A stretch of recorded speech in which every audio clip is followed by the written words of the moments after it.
আজ বহু বছর পর আবার আমাদের গ্রামের বাড়িতে ফিরলাম। গেদে লাইনে এক ছোট্ট গ্রামেই পলাশপুর। এখানে 5 কাঠা জমির উপর এক টুকরো বাগান আর একটা ছোট্ট পুকুর দিয়ে ঘেরা আমাদের পুরনো একটা বসত বাড়ি আছে। ছেলেবেলার বেশিরভাগ সময়টাই আমার পলাশপুরেই কেটেছে। বাবা মা মারা যাওয়ার পর বাড়িটা দেখভাল করার জন্য স্থানীয় একটা গ্রামের ছেলেকে কাজে রেখেছিলাম। ছেলেটার নাম চন্দন। এখন বর্ষাকাল। দুপুরের পর থেকে আকাশে কালো মেঘ ঘনিয়ে এসেছিল। বিকেলের শেষে ঝমঝমিয়ে বৃষ্টি নামল। গরম গরম ভাত, ডাল, পুকুরে তাজা রুই মাছের ঝোল আর বন মোরগের কষা মাংস দিয়ে দুপুরে ভরপেট আহারের পর বিছানায় শুয়ে একটু নিদ্রা দিচ্ছিলাম। ঠিক তখনই চন্দন এসে আমাকে ডেকে বলল, দাদা বাবু, তোমার নামে একটা চিঠি এসেছে গো। চিঠিটা আমার হাতে ধরিয়ে দিয়ে চন্দন ভেতরে চলে গেল রাতের খাবার তৈরি করতে। খাম ছিঁড়ে চিঠিটা খুলে প্রেরকের নামটা দেখে মনটা কেমন যেন একটা খটকা লাগলো। চিঠিটা পাঠিয়েছে সত্যেন সামন্ত নামে এক ব্যক্তি। কাল বিলম্ব না করে চিঠিটা খুলেই পড়তে শুরু করলাম।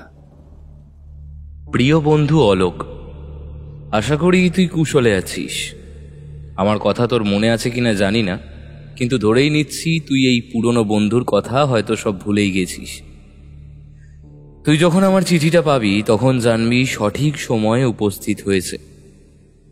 মনে পড়ে অলোক, আজ থেকে ঠিক 15 বছর আগে এক বর্ষাকালের বিকেলে একটা ঘটনা ঘটেছিল, যেটার সত্যিটা জানতাম কেবল আমরা দুজন। দাসেদের নিমবাগানের পেছনে একটা পরিত্যক্ত গভীর কুঁয়ো ছিল, মনে পড়ে? এত বছর পর তোকে হঠাৎ ওই কুঁয়োটার কথা কেন বলছি, সেই কথা এই একটা চিঠিতে বুঝিয়ে বলা সম্ভব নয়। সাক্ষাতে সব বলবো। শুধু এইটুকু জেনে রাখিস, তোর জীবনে খুব শীঘ্রই একটা বড় বিপদ ঘনিয়ে আসতে চলেছে। যদি সেই বিপদ থেকে বাঁচতে চাস তাহলে অবশ্যই চিঠি হাতে পাওয়ার পরের দিন ঠিক দুপুরবেলায় ঘোষেদের পুকুর পাড়ে এসে আমার সঙ্গে দেখা করিস। একলা আসবি। ইতি তোর বন্ধু সত্যেন সামন্ত। উত্তেজনা তখন আমার শরীরের রোমকূপ খাড়া হয়ে দাঁড়িয়ে পড়েছে। ছেলেবেলার আবছা কিছু স্মৃতি আমার মস্তিষ্কের উপরিভাগে বায়ুর বুদবুদের মতো ভেসে উঠল।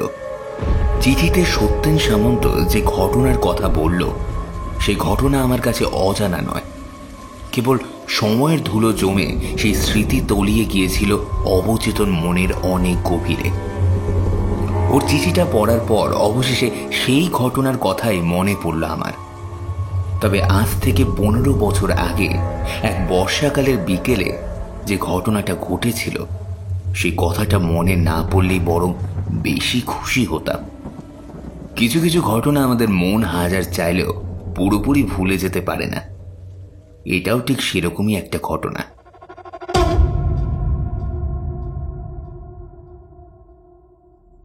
হ্যালো এভরিওয়ান, আমি দীপেন্দু দাস রয়েছি আপনাদের সাথে বঙ্গকথা চ্যানেলে। আপনাদের সবাইকে স্বাগতম জানাই। আজ আপনারা শুনবেন একটা হাড়হিম করা গ্রাম বাংলার ভয়ের গল্প। লেখক আকাশদীপ গড়গড়ির কলমে, বৃষ্টির রাতে ঘোষেদের পুকুরে। গল্পটা শুরু করছি বেশি সময় নষ্ট না করে। তার আগে আপনাদের সকলের কাছে একটাই রিকোয়েস্ট, আপনারা যদি আমাদের চ্যানেলে নতুন হয়ে থাকে চ্যানেলটি প্লিজ সাবস্ক্রাইব করে বেল আইকনটা ক্লিক করতে ভুলবেন না, কারণ আপনারাই পারেন একটা ইউটিউব চ্যানেলকে আরও অনেক বড় করে তুলতে। শুরু হচ্ছে লেখক আকাশদীপ গড়গড়ির কলমে, বৃষ্টির রাতে ঘোষেদের পুকুরে।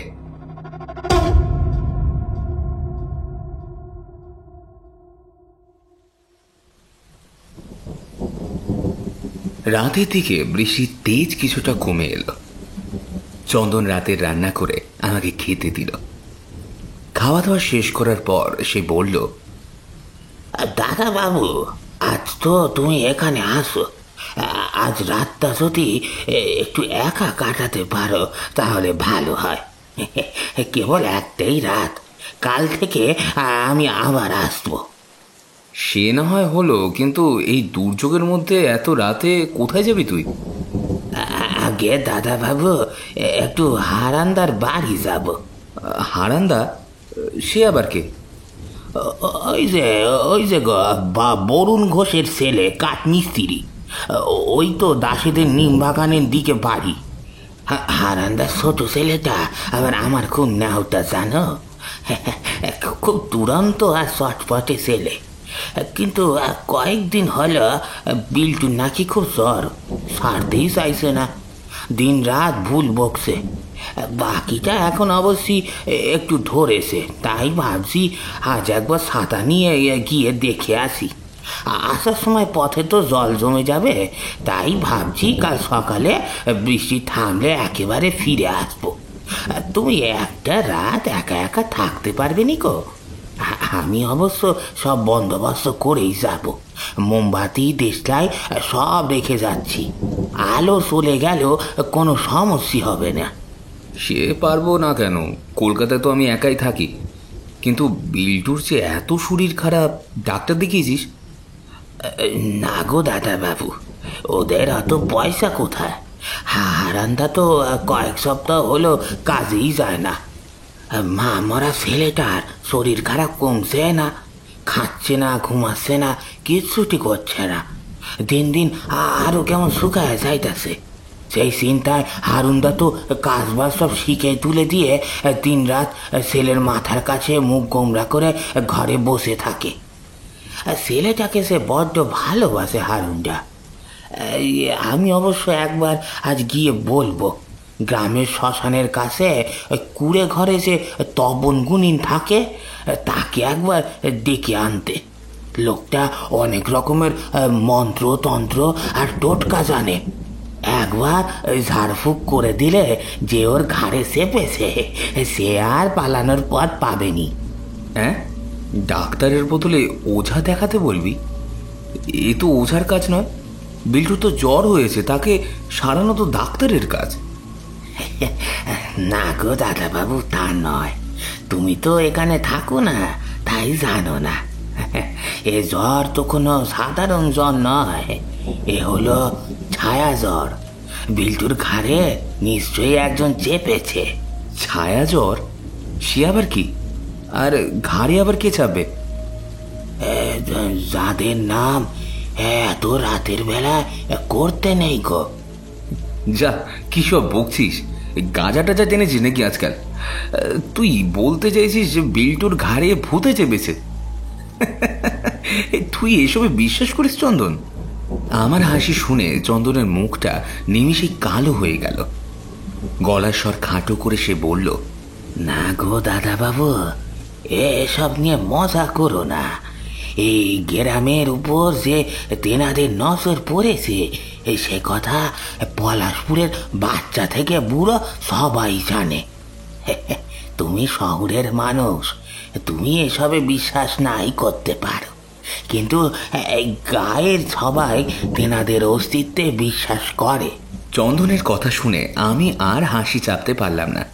হাসতে হাসতেই মানিব্যাগটা খুলে 5টা 100 টাকার নোট চন্দনের হাতে ধরিয়ে দিয়ে বললাম, তোর গাঁজাখুরি গল্প দয়া করে হারুনের মাথায় চালান করিস না বাবা। এনে এই টাকাগুলো রাখ, এগুলো হারুনকে দিয়ে বলবি ভালো একটা বদ্যি দেখিয়ে বিল্টুকে ওষুধ খাওয়াতে, তাহলে জ্বর কমে যাবে। এখন তাড়াতাড়ি বেরিয়ে পড়, কাল সকাল সকাল কিন্তু চলে আসবি। চন্দন আর কথা বাড়ালো না।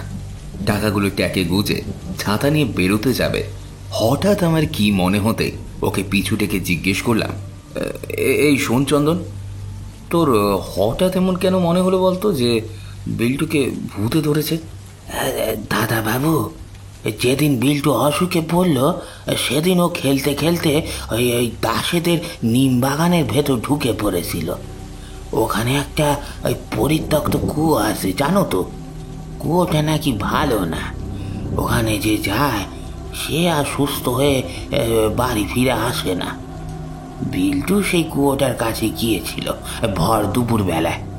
ওখান থেকে ফেরার পর থেকেই ধুম জ্বরে পড়ল। কুয়োটার কথা শুনে এবার আমি সামান্য চমকে উঠলাম।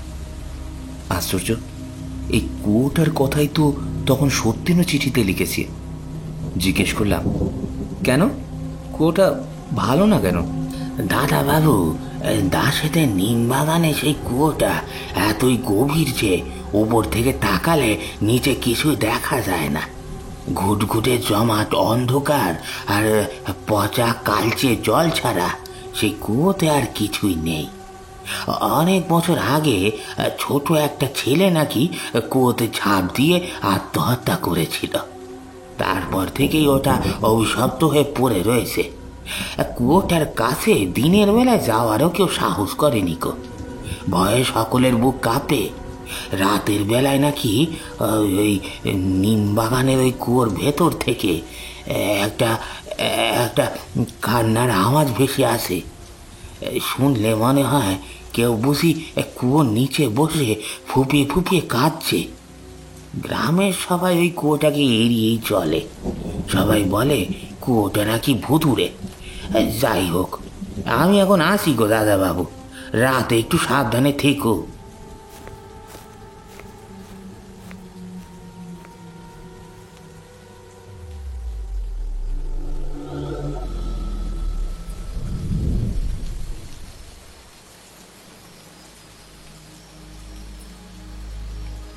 গভীর রাত, একটা গল্পের বই পড়তে পড়তে কখন যে ঘুমের চোখ জড়িয়ে এসেছিল জানি না। বাইরে তখনও একটানা বৃষ্টি হয়েই চলেছে। ঘুমিয়ে ঘুমিয়ে বেশ টের পাচ্ছিলাম একটা ভারী কিছু আমার বুকের উপর চেপে বসেছে। সেই ওজনের চাপে আমার শ্বাস বন্ধ হয়ে আসছে। ছটফট করতে করতে হঠাৎ চোখটা খুলে গেল আমার। ঘরে ঘুটঘুটে অন্ধকার, সম্ভবত এখন লোডশেডিং। চোখ খুলতেই অনুভব করতে পারলাম আমার বুকের উপর চেপে বসেছে একটা জমাট অন্ধকারের চাই। দৃষ্টি শুয়ে যেতে খেয়াল করলাম সেটা অনেকটা একটা মানুষের মতো আকৃতির। সে দুটো শক্ত শক্ত হাতে সাপের মতো আঙুলে পেঁচিয়ে ধরেছে আমার গলা। অন্ধকারের চায়ের গোল মতো মাথাটা ডান পাশে আর বাঁ পাশে দুলছে। একজোড়া জ্বলন্ত চোখ এক দৃষ্টি চেয়ে রয়েছে আমার মুখের দিকে। অন্ধকারে কুকুর বা বিড়াল জাতীয় প্রাণীদের যেমন জল জল করে চোখ, ঠিক সেরকম দৃষ্টি। আমার প্রচণ্ড অস্বস্তি হচ্ছে। সেই অশরীরীর আঙুলের চাপ ক্রমশ যেন আমার গলায় চেপে বসছে। আমার চোখ কোটর ঠেলে ঠিকরে বেরিয়ে পড়তে চাইছে। জিভটা মুখের ফাঁক গলে বেরিয়ে এলো। বুকের উপর চাপ ক্রমশ বাড়ছে। মনে হচ্ছে অসহ্য যন্ত্রণায় এখনই বোধহয় ফুসফুস ফেটে মরেই যাব আমি। অতি কষ্টে হাত তুলে সেই অশরীরীর বাঁধন ফাঁস থেকে নিজেকে মুক্ত করার আপ্রাণ চেষ্টা করতে লাগলাম আমি। কিন্তু বৃথা সেই চেষ্টা। বুঝতে পারলাম আমার হাত পা অসাড় হয়ে পড়ে গেছে। অনেক চেষ্টা করেও কিছুতেও নিজেকে নাড়াতে পারলাম না। মনে হচ্ছে গোটা দেহটার উপর বোধ হয় আমার নিজেরই আর কোনো নিয়ন্ত্রণ নেই। চিৎকার করতে গেলাম বটে, কিন্তু কিন্তু গলা থেকে গো গো করে একটা বিশ্রী শব্দ ছাড়া আর কিছুই বেরোলো না। প্রচণ্ড তেষ্টায় আর আতঙ্কে গলা শুকিয়ে কাঠ হয়ে গেছে আমার। একটা বিশ্রী খলখল হাসির শব্দ ঘরের দেওয়ালে ধাক্কা খেয়ে আবারও বিকৃত হয়ে আমার কানে ফিরে এলো।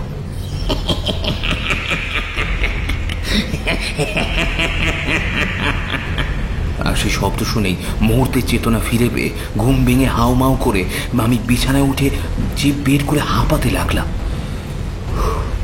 উফ, কি ভয়ঙ্কর একটা দুঃস্বপ্ন দেখেছিলাম। শরীর ঘেমে নিয়ে একসা, বুকটা দ্রুত ওঠানামা করছে আমার। কিন্তু কিন্তু সত্যি কি আমি ঘুমিয়ে ঘুমিয়ে স্বপ্ন দেখছিলাম? স্বপ্ন কি কখনো এমন জীবন্ত হয়? চারিদিকে ঘাড় ঘুরিয়ে সেই অন্ধকারের জীবটিকে আর কাছাকাছি কোথাও দেখতে পেলাম না। অবশ হয়ে যাওয়া হাতে পায়ে ধীরে ধীরে সার ফিরে পেলাম আমি। আলো জ্বালাতে গিয়ে টের পেলাম সত্যি লোডশেডিং। চন্দন যাওয়ার আগে টেবিলের উপর মোমবাতি, লণ্ঠন, দেশলাই সবকিছুই রেখে গিয়েছিল। বিছানা থেকে নেমে অন্ধকারে হাতড়ে হাতড়ে সেগুলো খুঁজতে গিয়ে টের পেলাম ঘরে আমি একা নেই। অদৃশ্য কেউ যেন আমার পিছু পিছু গোটা ঘরে হেঁটে বেড়াচ্ছে। অবশেষে হাতড়ে হাতড়ে অনেক খোঁজাখুঁজির পর একটা দেশলাইয়ের বাক্স আমি পেলাম। লণ্ঠনটা জ্বালালাম। সেই আলোয় ঘরের চারদিক দেখে নিলাম। না, কেউ নেই। ধরে প্রাণ ফিরে এলো আমার। ঘরের খোলা জানলাটা দিয়ে হু হু করে ঠান্ডা বাতাস ঘরে এসে ঢুকছে। সেই হাওয়ার সাথে মিশে এবার একটা বিশ্রী কড়া আষ্টে গন্ধ আমার নাকে ধাক্কা মারল। বাড়ির পেছনের দিকে কচুরি পানায় ভরা সবজি জলের একটা ছোট্ট পুকুর আছে। গন্ধটা আসছে সেই দিক থেকে, যেন এক গাদা কাঁচা মাছ পুকুর থেকে উঠে পায়ে হেঁটে এসে দাঁড়িয়েছে আমার জানলার নিচেই। জানলাটা বন্ধ করতে যেতেই হাত বাড়িয়েছি, অমনি মনে হলো জানলার বাইরে অন্ধকারে একটা ছায়ামূর্তি যেন সরাত করে এদিক থেকে সরে গেল। চমকে উঠলাম, কই জানলার বাইরে কেউ নেই তো। ঠিক এমন সময় আরো একটা অদ্ভুত আওয়াজ কানে ভেসে আসতেই রোমাঞ্চে আমার সমস্ত রোমকূপ খাড়া হয়ে দাঁড়িয়ে পড়ল। শব্দটা আসছে ছাদের দিক থেকে। ধূপ ধূপ করে একটা অদ্ভুত শব্দ, মনে হচ্ছে ভারী কোনো মানুষ বুঝি ধপ ধপ করে ছাদের এক প্রান্ত থেকে অন্য প্রান্তে হেঁটে বেড়াচ্ছে। অদ্ভুত কাণ্ড, বাড়িতে এই মুহূর্তে আমি ছাড়া আর অন্য কেউ নেই, তবে ছাদে এই মাঝরাতে বৃষ্টিতে ভিজতে ভিজতে কে হেঁটে বেড়াচ্ছে? ঠিক তখনই বাইরে কাছাকাছি কোথাও প্রচন্ড শব্দে একটা বাজ পড়ল, আর প্রায় সঙ্গে সঙ্গে সেই অদৃশ্য ব্যক্তির ছাদের উপর হাঁটা চলার শব্দটাও ম্যাজিকের মতোই ভ্যানিশ হয়ে গেল। আমি জানলাটা বন্ধ করে যেই খাটে উঠতে যাব, ঠিক তখনই আরেকটা নতুন শব্দ আমার কানে এসে ধাক্কা মারল। ঠক ঠক ঠক। সদর দরজাটায় কেউ যেন টোকা মারছে। আবার শব্দটা হলো, ক্রমাগত হয়েই চলল। আমার ভ্রু কুঁচকে গেল। এত রাতে এই দুর্যোগের মধ্যে আবার কে এলো? দরজার কাছে গিয়ে গলা তুলে চেঁচিয়ে জানতে চাইলাম, কে কে কে ওখানে? কোনো সাড়া নেই, কিন্তু সেই ঠক ঠক করা নাড়ার আওয়াজটা হয়েই চলছে। আবার চেঁচিয়ে বললাম, কে কে ওখানে দরজার বাইরে?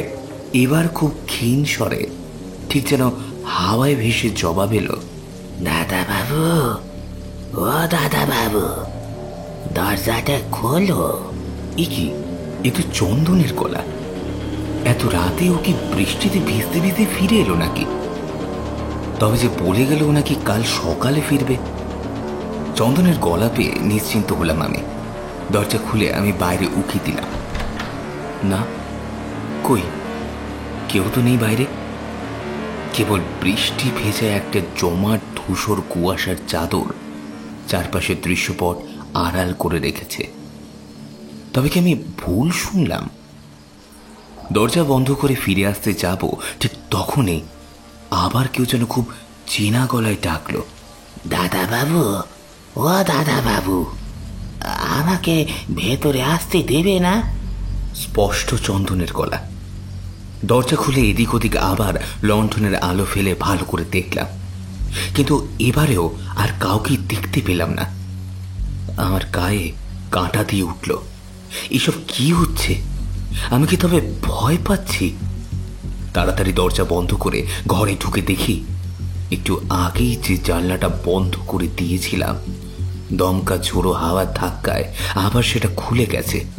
জানলাটা বন্ধ করতে যেতেই এবার বাইরের আধো অন্ধকারে চোখ পড়তেই একটা অদ্ভুত দৃশ্য দেখতে পেলাম আমি। আরে ওটা কি? স্পষ্ট দেখতে পাচ্ছি একটা অল্প বয়সী ছেলে খালি গায়ে একটা ধুতি পরে সেই পুকুর ঘাটের জলে পা ডুবিয়ে বসে একটা ছিপ ফেলে মাছ ধরছে। এই দুর্যোগের মাঝরাতে আমাদের বাড়ির পেছনের পুকুরে ছিপ ফেলে মাছ ধরবে কে? ও কে? প্রচণ্ড কৌতূহল হলো। বৃষ্টির তেজ ততক্ষণে একটু ধরে এসেছে। লণ্ঠনটা হাতে নিয়ে দরজা খুলে বেরিয়ে পড়লাম। ভিজতে ভিজতে কুয়াশার চাদর ভেদ করে হেঁটে যেতে লাগলাম বাড়ির পেছন দিকের সরু রাস্তাটা ধরে। রাস্তাটা সোজা গিয়ে মিশেছে পুকুর ঘাটের সাথে। মেঘাচ্ছন্নের মতো কিছু দূর হেঁটে আসার পরেই আবার ছেলেটাকে দেখতে পেলাম। আর এবার যা দেখলাম তাতে গায়ে আমার শিরশির করে উঠল।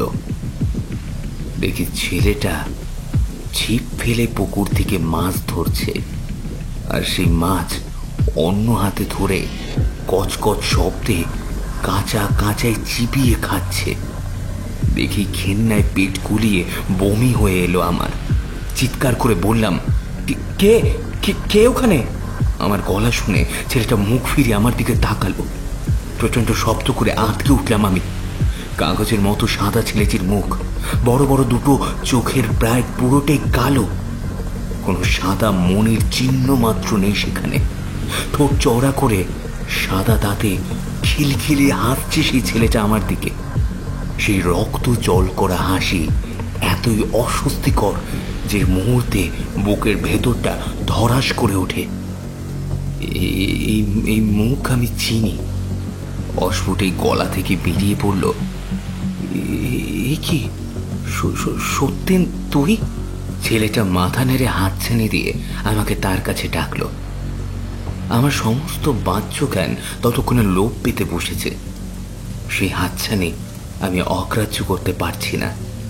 দম দেওয়া পুতুলের মতোই কয়েক পা এগিয়েও গিয়েছিলাম আমি সেদিকে। ভুলেই গিয়েছিলাম আমি সাঁতার জানি না।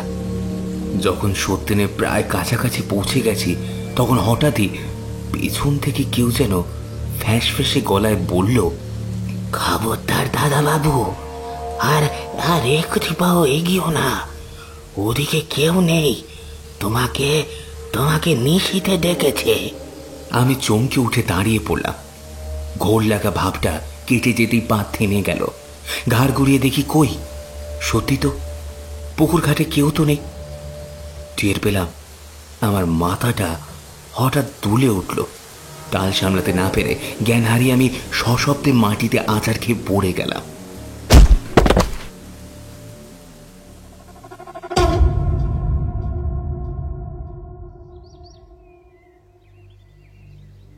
পরদিন যখন চোখের পাতা খুলল, তখন বেলা বেশ গড়িয়ে গেছে। ধরফরিয়ে উঠে দেখি আমি সদর দরজার সামনে মাটি মেখে শুয়ে আছি। বোধহয় অজ্ঞান হয়ে পড়েছিলাম। বাইরে বৃষ্টি ততক্ষণে কমে গেছে। কেবল রাস্তার এখানে ওখানে গর্তে জল জমে রয়েছে।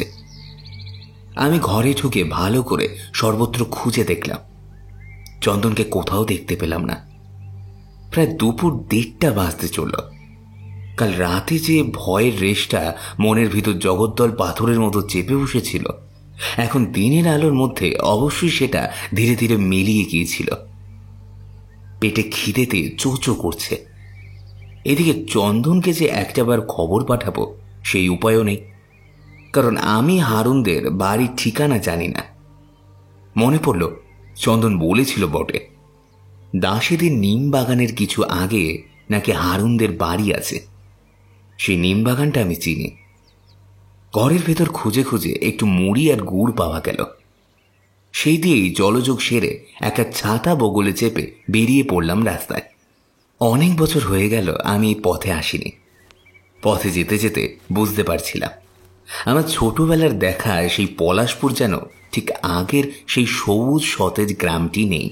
চারিদিকে শহরের রং লেগে পলাশপুর নতুনভাবে সেজে উঠতে শুরু করেছে।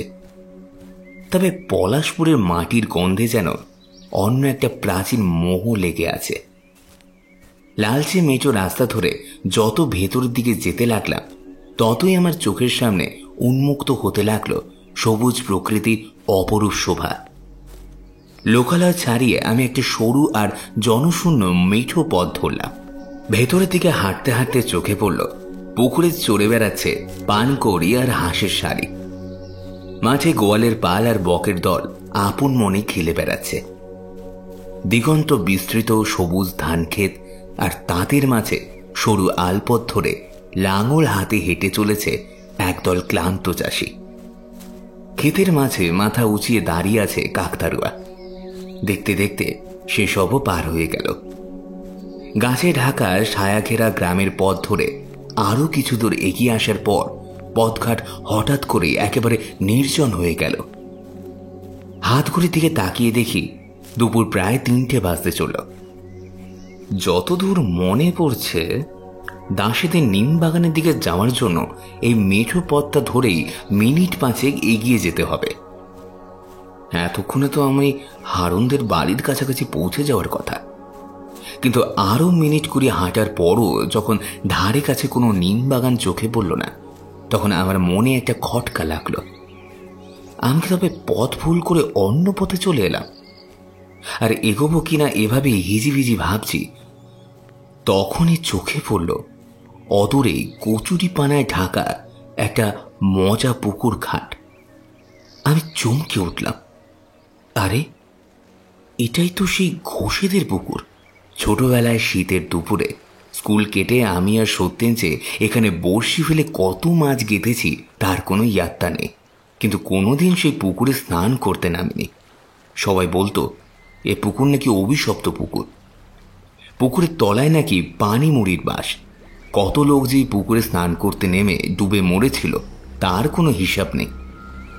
তবে পুকুরে যে সব মাছ পাওয়া যেত তাদের ওজন 5-6 সেরের নিচে হতো না। সেই লোভেই লুকিয়ে মাছ ধরতে এখানে হানা দিতাম আমি আর সত্যেন। হঠাৎ তার কথাটা মনে পড়তেই ভীষণ চমকে উঠলাম। সে চিঠির কথাটা মনে পড়ে গেল। আরে কি আশ্চর্য, চিঠির বয়ান অনুযায়ী আজ দুপুরেই তো ঠিক এখানেই আমার আর সত্যেনের সাথে দেখা করার কথা ছিল, অথচ তার কথাটা আমি সকাল থেকে বেমালুম ভুলেই মেরে দিয়েছিলাম। চন্দনের খোঁজে বেরিয়ে আমি অজান্তেই ঘোষেদের পুকুরের কাছে পৌঁছে গেছি, কিন্তু সত্যেন সে কোথায়? কথাটা মনে পড়তেই হঠাৎ এক দমকা বরফের মতো ঠান্ডা বাতাস আমার শরীর কাঁপিয়ে বয়ে গেল। আরে ওই তো নির্জন পুকুর ঘাটে কি একটা বসে আছে না? হ্যাঁ ওই তো, আমার দিকে পেছন করে বসে আছে একটা ছেলে। মাথায় অল্প চুল, খালি গা, পরনে একটা ময়লা ধুতি, ঠিক গতকাল রাতের মতোই পোশাক। পুকুরে বড়শি ফেলে এক মনে ফাতনার দিকে তাকিয়ে মাছ ধরছে সে। ছেলেটার থেকে হাত তিনেক পেছনে যখন পৌঁছেছি তখন একটা সরু গলা ভেসে এলো। কে রে, অলোক এলি নাকি? সত্যেন, তুই ওকে চিঠি দিয়ে এখানে ডাকলি কেন? আয় পাশে বস। কত বছর পর তুই আবার আমার সঙ্গে দেখা করতে এলি, মনে পড়ে অলোক? একসময় আমি আর তুই দুপুরবেলায় এই ঘোষেদের পুকুরে এসে কত মাছ ধরতাম, মনে আছে? আমি পুকুর পাড়ে পা ঝুলিয়ে এসে বসলাম সত্যেনের পাশে। দিনের আলোয় ভালো করে দেখলাম ওকে।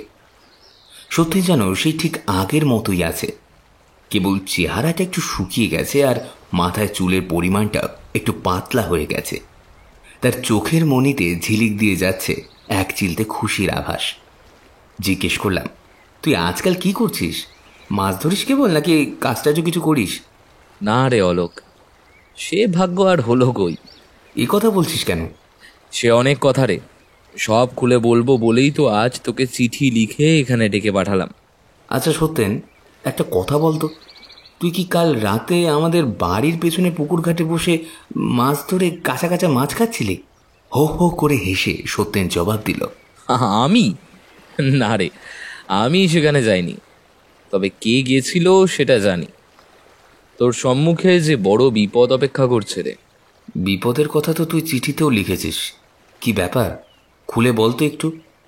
হঠাৎ সেই বিকেলের ঘটনাটার কথা বললি কেন? তারিখটা মনে আছে অলোক? হ্যাঁ মনে পড়েছে, কাল সারাদিন অনেক ভেবেছি সেই ঘটনাটা নিয়ে। সম্ভবত দিনটা ছিল 11ই আষাঢ়। আজ বাংলার কত তারিখ? চমকে উঠে পড়লাম, আরে কি আশ্চর্য, আজও তো বাংলার 11ই আষাঢ়। ঠোঁটের কোণে সামান্য হাসল সত্যেন, তারপর একটা দীর্ঘশ্বাস ফেলে বলতে লাগলো, ঠিক বলেছিস, ওই একটা ঘটনা আমার জীবনটা ছাড়খাড় করে দিল। তাহলে সব কথা তোকে গোড়া থেকে খুলে বলি। আচ্ছা মনে পড়ে কে কত বেশি মাছ ধরতে পারে সেই নিয়ে ছোটবেলায় আমাদের মধ্যে প্রতিযোগিতা হতো। ওই দুলাল প্রত্যেকবার বেশি বেশি মাছ ধরে আমাদের হারিয়ে দিত। তুই খুব হিংসা করতিস দুলালকে, মনে পড়ে? ছোটবেলার সেসব কথা আজ এত বছর পর মনে পড়লে হাসিই পায়। তখন জীবনটা এত জটিল ছিল না। এখন বুঝতে পারি সেসব নিছকই ছেলে মানুষই ছিল। দুলালের সামনে নিজের ব্যর্থতা মেনে নিতে পারতাম না বলে ওকে খুব হিংসে করতাম আমি। সেই জন্যই তো ওকে মেরে ফেলার ছক কষলি। কি তাই তো? ছক কুশিনি, রাগের মাথায় একটা ভুল করে ফেলেছিলাম। আমরা তো সেদিন বিকেলে একটা বাজি লড়েছিলাম মাত্র, দুলাল বনাম আমি। শর্ত ছিল যে হারবে সে দাসেদের কুয়োয় উকি মেরে জোরে জোরে চিৎকার করে 3 বার বলবে, আমি হেরো, আমি হেরো, আমি হেরো। আর শাস্তি স্বরূপ সে যতগুলো মাছ ধরবে সব বিজয়ীকে দিয়ে দিতে হবে। সেদিন দুলাল ধরেছিল 13টা মাছ, আর আমি মোট 15টা মাছ।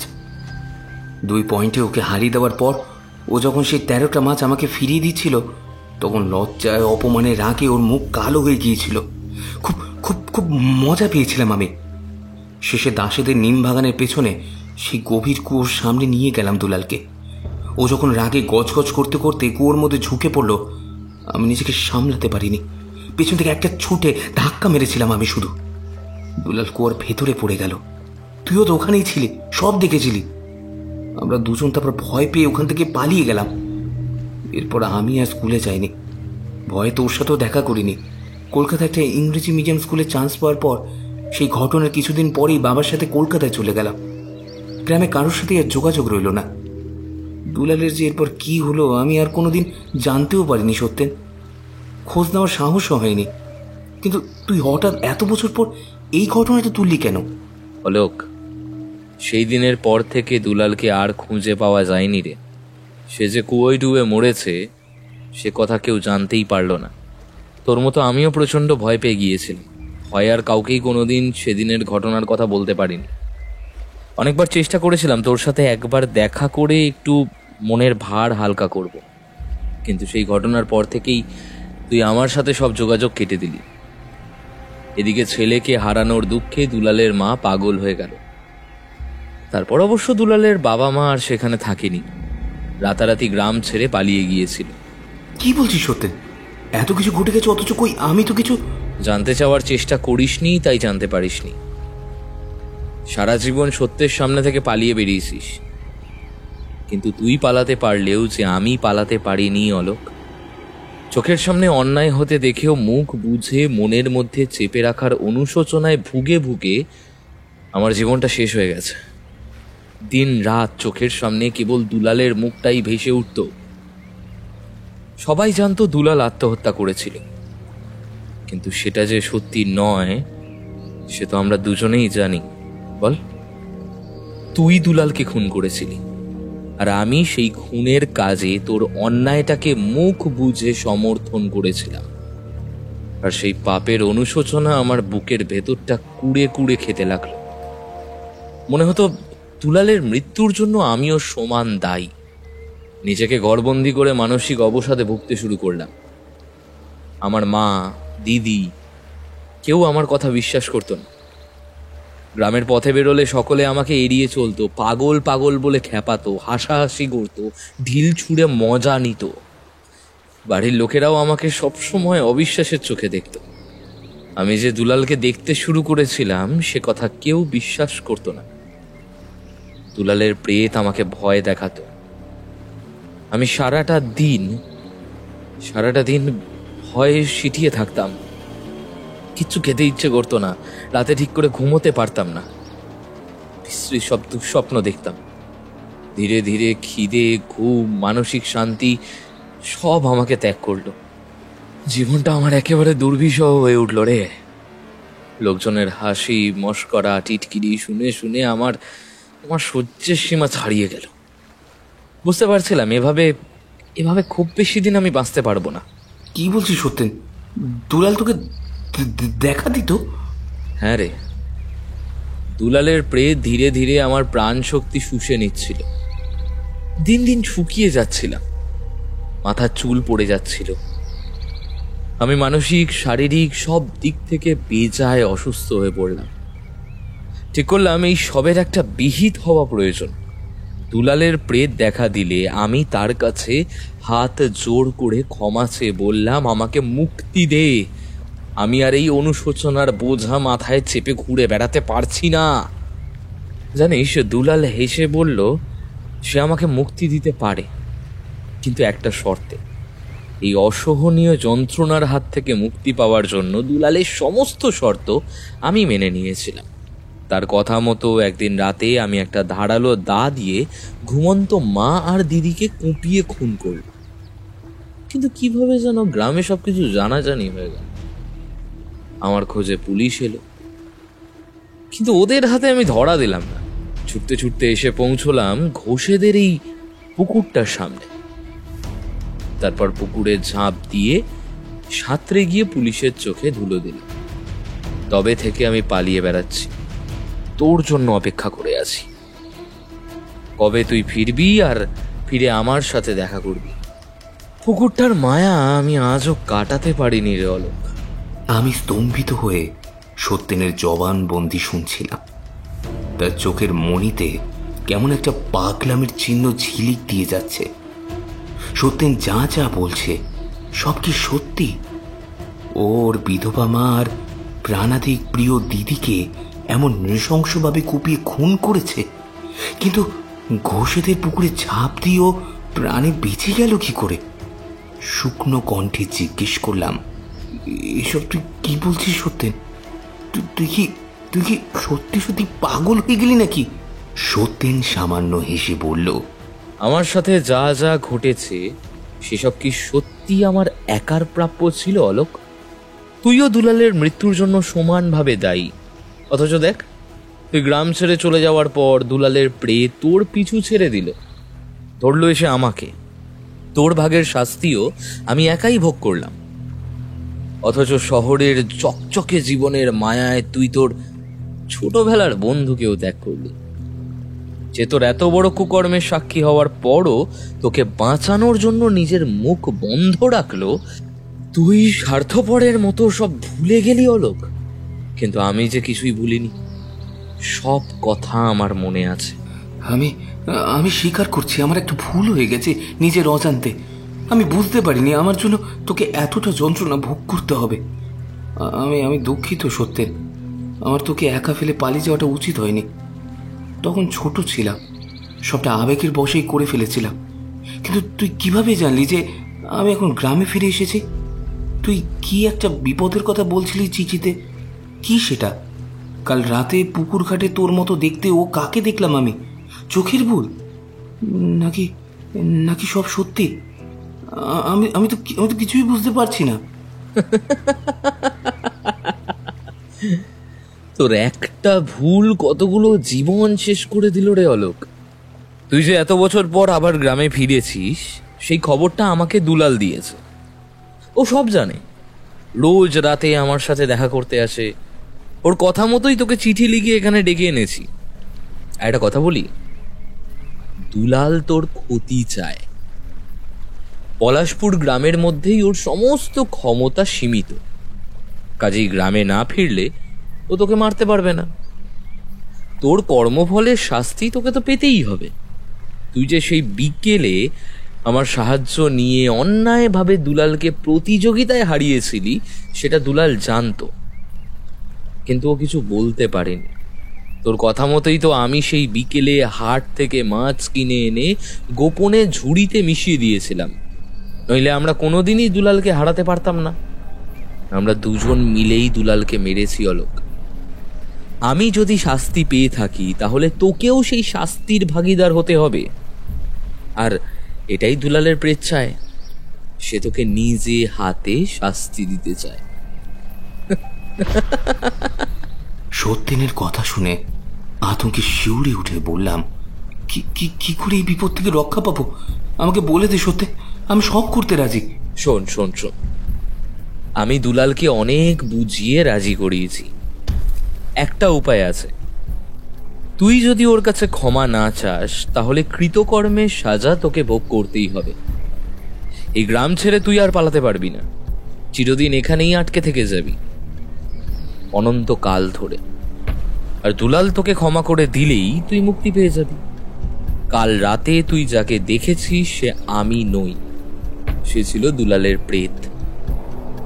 আমার রূপ ধরে তোকে টেনে নিয়ে গিয়ে পুকুরে ডুবিয়ে মারতে চেয়েছিল, কিন্তু ভাগ্যক্রমে তুই সেই যাত্রায় রক্ষা পেয়ে গেছিস। সেই সুযোগ দ্বিতীয়বার আর পাবি না রে অলোক, আর পাবি না। গোটা আকাশটা আবার ঘন কালো মেঘে ছেয়ে গেছে। মেঘেদের গুরু গুরু গর্জন কানে এলো। হাওয়ার বেগ ক্রমশ তীব্র হচ্ছে। এখনো বুঝি ঝড় উঠবে। আমি কিছুক্ষণ জলের দিকে তাকিয়ে রইলাম একদৃষ্টে। বাইরের পরিবেশের মতো আমার মনের ভেতরেও অনুশোচনার একটা কালবৈশাখীর ঝড় উঠেছে। সেই ঝড়ের দাপটে আমার সমস্ত অহংবোধ ভেঙে চুরমার হয়ে যাচ্ছে। চোখ না ফিরিয়েই পড়লাম, আমাকে দুলালের কাছে নিয়ে চল সত্যেন, সে কুয়োর কাছে নিয়ে চল আমাকে। আমি মহা পাপ করেছি, আজ ওর কাছে ক্ষমা চেয়ে সেই পাপের বোঝা আমি হালকা করতে চাই। সত্যেন, সত্যেন। কিন্তু এই কি? ঘাড় ঘুরিয়ে চমকে উঠলাম। সত্যেন তো আমার পাশে বসে নেই। এই কয়েক সেকেন্ড আগেও তো এখানেই বসেছিল। চারিদিকে তাকিয়ে সত্যেনকে কাছাকাছি কোথাও দেখতে পেলাম না। ওর ছিপটা শুধু জলে ডুবে রয়েছে। ফাতনার উপর একটা ফড়িং বসেছে। সত্যেন যেখানে বসেছিল সেখানটা কেবল কেমন যেন ভিজে ভিজে আছে। মাথা ঘুরিয়ে পুকুরের দিকে তাকাতেই চোখে পড়ল মাছ পুকুরের কাছে জলের উপর একটা কালো কুচকুচে মানুষের মাথা উঁচু হয়ে ভেসে রয়েছে। আমি সেদিকে তাকাতে মাথাটা ঝুপ করে গভীর জলের নিচে তলিয়ে গেল। কানের কাছে ফিসফিস করে একটা অশরীরী কণ্ঠস্বর শুনতে পেলাম। অলোক, আমি যেমন যেমন বলছি ঠিক তেমন তেমন পথে এগিয়ে চল। আমি তোকে তাড়াতাড়ি দাসেদের নিম বাগানের কাছে সেই পরিত্যক্ত কুয়োর দিকে নিয়ে যাচ্ছি। দুলাল সেখানেই অপেক্ষা করছে তোর জন্য। আমি সেই কণ্ঠস্বর চিনতে পারলাম। সত্যেনের গলা। তাকে চোখে দেখা যাচ্ছে না, কিন্তু তার অদৃশ্য কণ্ঠস্বর আমার কানে বেজে চলছে। কি এক অলৌকিক চৌম্বকীয় শক্তির টানে আমি সেই অদৃশ্য কণ্ঠস্বরের পিছু পিছু মোহচ্ছন্নের মতো এগিয়ে চললাম দাসেদের নিম বাগানের দিকে। ঘন নিম বাগানের সীমারেখার টপকে আমি যখন পরিত্যক্ত কুয়োটার সামনে এসে পৌঁছালাম, ততক্ষণে চারিদিক কালো হয়ে ঝমঝম শব্দে বৃষ্টি নেমেছে। সন্ধে ঘনিয়ে আসছে ধীরে ধীরে।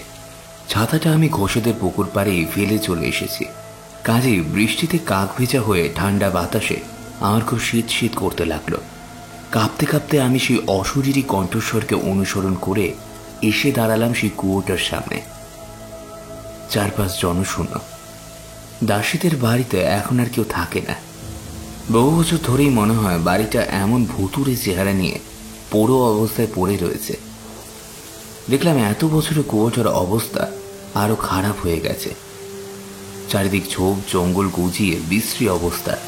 কুয়োর দেওয়ালের কিছু জায়গায় ক্ষয়ে গিয়ে জলটা উঠে ইট পাথর বেরিয়ে পড়েছে। কুয়োটাকে চারিদিক থেকে সাপের মতো পেঁচিয়ে রয়েছে লতা পাতার ঝোপ। বৃষ্টির শোধ গন্ধ ছাপিয়ে চারপাশের বাতাসে ভারী হয়ে উঠছে একটা তীব্র মাংস পচা গন্ধ। মর্গের বাতাসের মতো ঠান্ডা সেখানকার আবহাওয়া। যেন আমি দাঁড়িয়ে রয়েছি সম্পূর্ণ অন্য একটা জগতে, যেখানে মৃত্যুর ছায়া গ্রাস করেছে জীবনের প্রাণ শক্তিকে। কানের কাছে সত্যেনের অশরীরী কণ্ঠস্বর ফিসফিসিয়ে উঠল, এবারে এগিয়ে গিয়ে কুয়োর ভেতরে উকি মেরে দেখ, দুলালকে সেইখানেই দেখতে পাবি। যা অলোক, গিয়ে ওর কাছে ক্ষমা চেয়ে নে, নাহলে দুলাল তোকে মেরে ফেলবে। আমার যুক্তি বুদ্ধি ততক্ষণে সম্পূর্ণ এলোমেলো হয়ে যেতে শুরু করেছে। ঠান্ডা জবুথবু হয়ে টলমলো পায়ে এগিয়ে এসে কুয়োটার ভেতরে উকি দিলাম। কোন নিচে জমাট অন্ধকার। এত ওপর থেকে ভালো করে কিছু দেখা যাচ্ছে না। কুয়োর তলায় কালো জল বোধ হয় এত বছরে শুকিয়ে গেছে। একটা কড়া মাংস পচা গন্ধ কুয়োর তলা থেকে ভক ভক করে উঠে আসছে। আমার শরীরটা গুলিয়ে উঠল। ধীরে ধীরে শুকনো কুয়োর অনেক নিচে এক আবছা ছায়ামূর্তিকে নড়াচড়া করতে দেখলাম আমি। দুলাল। হ্যাঁ, ঠিক তাই। ওই তো একই রকম চোখ, নাক, মুখ, শরীরটা শুকিয়ে সাদা খটখটে হয়ে গেছে। আজ থেকে 15 বছর আগে যে দুলালকে কুয়োতে ধাক্কা মেরে ফেলে দিয়েছিলাম, অবিকল সেই চেহারা। আমার বুকের ভেতরটা ছ্যাদ করে উঠল। কাঁপা কাঁপা গলায় চেঁচিয়ে বললাম, দুলাল, আমাকে ক্ষমা করে দে দুলাল। আমি ঝোঁকের বশে মহা পাপ করে ফেলেছি। আমি হিরো, আমাকে দয়া করে মুক্তি দে। কোন নিচে দাঁড়িয়ে দুলার শরীর দুলিয়ে খিলখিল করে হেসে উঠল। সে হাসি শুনে বুকের রক্ত হিম হয়ে গেল আমার। এই হাসি কোনো মানুষের হতে পারে না, এর নির্ঘাত কোনো অতৃপ্ত প্রেতের হাসি। কুয়োর দেওয়ালে ধাক্কা খেয়ে সেই অলৌকিক হাসির শব্দ আরো বিশ্রীভাবে আমার কানে ধাক্কা মারল। কোন নিচ থেকে একটা ফ্যাঁসে কণ্ঠস্বর ভেসে এলো। ক্ষমা করিলে কি আর সব অপরাধের বোঝা থেকে মুক্তি পাওয়া যায় রে অলোক? তুই আমাকে মেরে ফেলেছিস, তাও অন্যায় ভাবে মাছ ধরার খেলায় হারিয়ে। সেই খেলা যে সম্পূর্ণ হয়নি। আমি বহু বছর তোর জন্য অপেক্ষা করে আছি। আরো একবার তোর সাথে সেই খেলা খেলতে চাই। যদি জিততে পারিস তাহলে তোর মুক্তি, আর যদি হেরে যাস তাহলে তোকে চিরদিনের জন্য এইখানেই বন্দি থাকতে হবে। বন্দি।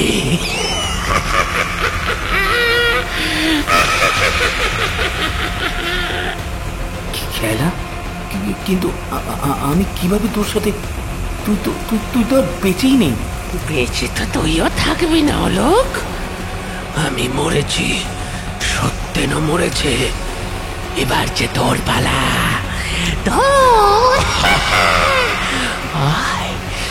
আয় টুক করে চাপ দিয়ে নিচে নেমে পড়ত, তারপর আমরা সবাই মিলে একসাথে খেলবো খেলাটা।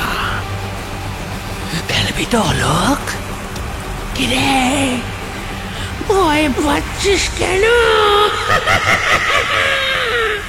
পিঠে একটা ঠান্ডা স্পর্শ পেয়ে চকিতে পিছনে ঘাড় ঘুরিয়ে দেখলাম আমি। আমার মেরুদণ্ড বয়ে বরফের কুচি পিছলে নেমে গেল কোমরের দিকে। বুকের ভেতরে কেউ যেন দুমদাম হাতুড়ি বাড়ি মারতে শুরু করলো। অন্ধকারে মিশে আমার পিছনে এসে দাঁড়িয়েছে আরো একটা ছায়ামূর্তি। না, দাঁড়িয়েছে বলা ভুল, যেন হাওয়ায় ভর দিয়ে শূন্যে ভেসে রয়েছে। তার সমস্ত শরীরটা ভিজে সপ করছে। চুপ করে জল গড়িয়ে পড়ছে তার শরীর থেকে। ঠিক তখনই মেঘাচ্ছন্ন আকাশের বুক চিরে একটা বিদ্যুতের রেখা ঝলসে উঠল। বিদ্যুতের চমকে তীব্র আলোয় চোখ ধাঁধিয়ে গেল আমার। সেই আলোয় দেখলাম আমার পেছনের নিঃশ্বাস হয়ে এসে দাঁড়িয়েছে সত্যেন।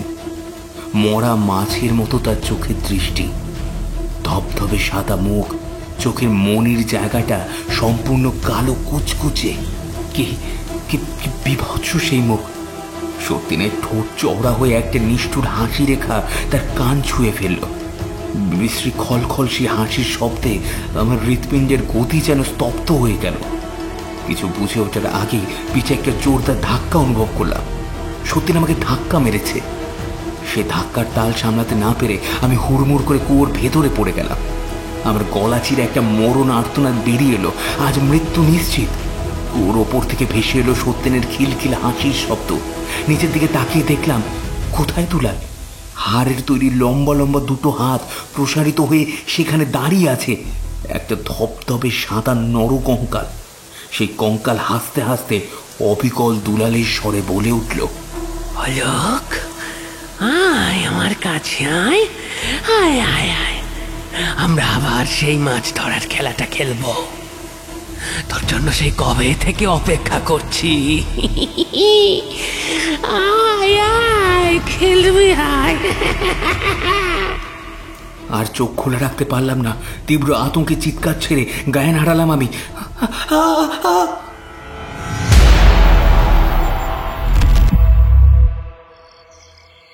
রাত এখন কত জানি না। হঠাৎ চেতনা ফিরে ধর্মরিয়ে উঠে বসে দেখি আমি শুয়ে রয়েছি কুয়োর সামনে। ঝোপঝাড়ের মধ্যে জল কাদার মাটি মেখে। বৃষ্টি ততক্ষণে থেমে গেছে। কালো মেঘেদের ফাঁক থেকে উকি দিয়েছে এক টুকরো উজ্জ্বল চাঁদের দেহ। সেই মরা জ্যোৎস্নার চাঁদের আলোয় চারপাশটা অল্প আলোকিত হয়ে উঠেছে। উঠে বসলাম। এখনো বুকের ভেতরটা তীর তীর করে কাঁপছে। ঘাড় ঘুরিয়ে দেখি কিছু দূর অন্ধকারে মিশে দাঁড়িয়ে আছে একটা ছায়া মূর্তি। দুটো হলদে হলদে জ্বলন্ত চোখে আমার দিকে জুল জুল দৃষ্টিতে তাকিয়ে রয়েছে। বুকের ভেতরটা ছ্যাদ করে উঠল আমার। কে ওখানে? দাদা বাবু, আমি চন্দন। গলার স্বর শুনে আশ্বস্ত হলাম। চন্দনই বটে। ধরে প্রাণ ফিরে এলো আমার। জিজ্ঞেস করলাম, চন্দন তুই এখানে কিভাবে এলি? আর দূরে দাঁড়িয়ে কি করছিস? কাছে এসে আমাকে টেনে তোল বাপ, কোমরে মনে হচ্ছে বেশ চোট লেগেছে। আমি যে তোমার কাছে আসতে পারবো না দাদা বাবু।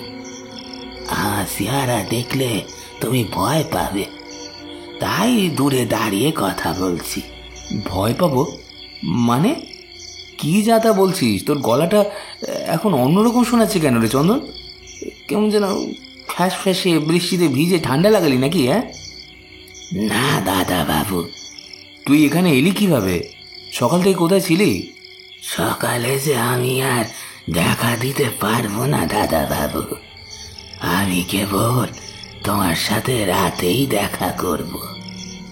যখন কাল রাতেও এসেছিলাম ওই নিশি প্রেতের হাত থেকে তোমাকে বাঁচাতে, আজও তাই। নইলে তোমার এই বন্ধুটির প্রেত সত্যেন সামন্ত, সে তো তোমাকে ধাক্কা দিয়ে কুয়োর মধ্যে মারতে চেয়েছিল। ভাগ্যিস আমি সময় মতো এসে পড়েছিলাম, নইলে ওরা আজ তোমায় কুয়োয় ফেলে মেরে ফেলতো দাদা বাবু। তুই এসব জানলি কিভাবে চন্দন? তুই কি সত্যিনকে চিনিস? চিনতাম, গ্রামের সবাই চেনে। লোকটা পাগল হয়ে গিয়েছিল। নিজের মা আর দিদিরে খুন করে পুলিশের হাতে ধরা পড়ার ভয়ে এই ঘোষেদের অভিশপ্ত পুকুরে ঝাঁপ দিয়ে আত্মহত্যা করেছিল। ওই পুকুরে একবার নামলে আর কেউ বাঁচে না দাদা বাবু। পানি মুড়ি তাকে মেরে খেয়ে ফেলে। তোমার বন্ধুকেও সেই খেয়েছে। চন্দনের গলা যেন বহু দূর থেকে ভেসে আসছিল। তার কথা শুনে আমিও কিছুক্ষণ স্তব্ধ হয়ে বসে রইলাম। বিশ্বাস অবিশ্বাসের দোলাচলে আমার মনের সমুদ্রে তখন প্রবল ঢেউ উঠছে। বুঝতে পারলাম আর চন্দন না বাঁচালে দুলাল আর সত্যেনের প্রেত বোধহয় আমাকে মেরে কুয়োতেই ফেলে রাখত। শিউরে উঠলাম, বললাম, কিন্তু তুই যে হারুনের অসুস্থ ছেলেকে দেখতে গেলি আর যে ফিরলি না, তোকে খুঁজতে এসে তো আমি এখানে। আমি কি আর ইচ্ছে করে ফিরিনি দাদা বাবু? আমার পক্ষে নশ্বর দেহে ফিরে আসাটা যে আর কোনোদিনই সম্ভব নয়। তোমার দেওয়া টাকা নিয়ে বিল্টুর জন্য ডাক্তার ডাকতে গিয়েছিলাম, কিন্তু পৌঁছাতে পারিনি। পথের মধ্যে মাথায় বাজ পড়ে সঙ্গে সঙ্গে আমার মৃত্যু হলো। কিন্তু আমি নিজের কর্তব্য করতে ভুলিনি দাদা বাবু। মরার পর আমি নিজে দায়িত্ব নিয়ে ডাক্তারবাবুকে পাঠিয়ে দিয়েছিলাম হারানদের বাড়িতে।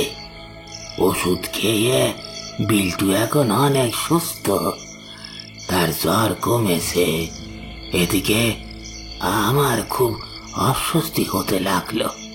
বুঝতে পারলাম তোমার সমূহ বিপদ, তাই গতকাল রাতে তোমায় সেই নিশি প্রেতের হাত থেকে রক্ষা করতে ছুটে গিয়েছিলাম।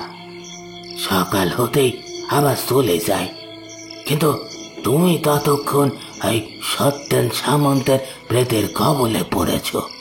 সে তোমায় নিয়ে গেলে দাসেদের নিম বাগানের পেছনে সেই পরিত্যক্ত কুয়োর কাছে। কুয়ো ঠেলে ফেলে তোমায় মারতে চাইল। ভাগ্য ভালো, এই যাত্রা তোমায় প্রাণে বাঁচাতে পেরেছি। তুই বেঁচে নেই মানে? কেন মস্করা করছিস চন্দন? আমি বিশ্বাস করি না। কই আমার সামনে এসে কথা বল দেখি। সেই ছায়া মূর্তি ধীর পায়ে এগিয়ে এসে আমার সম্মুখে দাঁড়ালো। বিশ্রী একটা মাংস পোড়া গন্ধে আমার নাক জ্বলে উঠল। যাদের আলোয় বিস্ফারিত চোখে যে দৃশ্য দেখলাম তাতে আমার প্রাণ পাখি যেন উড়ে যেতে লাগলো। যে ছায়া শরীর আমার সামনে দাঁড়িয়ে আছে তার দেহের আপাতমস্তক পুড়ে কালো হয়ে গেছে। চুল, চামড়া, মাংস পুড়ে গুটিয়ে গিয়ে বিভৎস আকার নিয়েছে।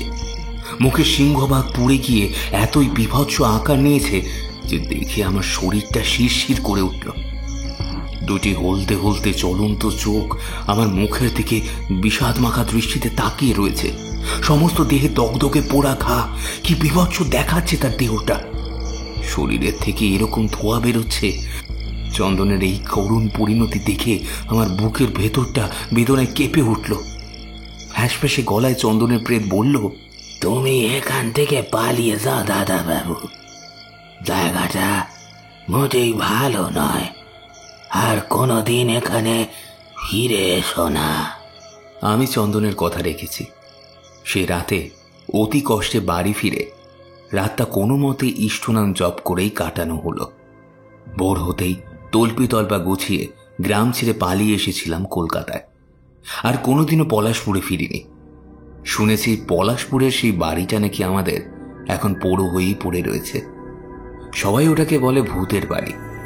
তবে কলকাতায় চলে আসার পরও চন্দনের প্রেত আমার পিছু ছাড়েনি। একটা বিশেষ দিনে ও এখন আমার সাথে এখানেই থাকে। আমি অনুভব করতে পারি প্রতি 11ই আষাঢ় ঠিক সন্ধ্যের পর আমি নাকে একটা বিশ্রী মাংস পোড়া গন্ধ পাই। তখন বেশ বুঝতে পারি আমি আর একা নই। আমাকে সারা রাত ধরে সঙ্গ দেওয়ার জন্য চন্দন আবার ফিরে এসেছে।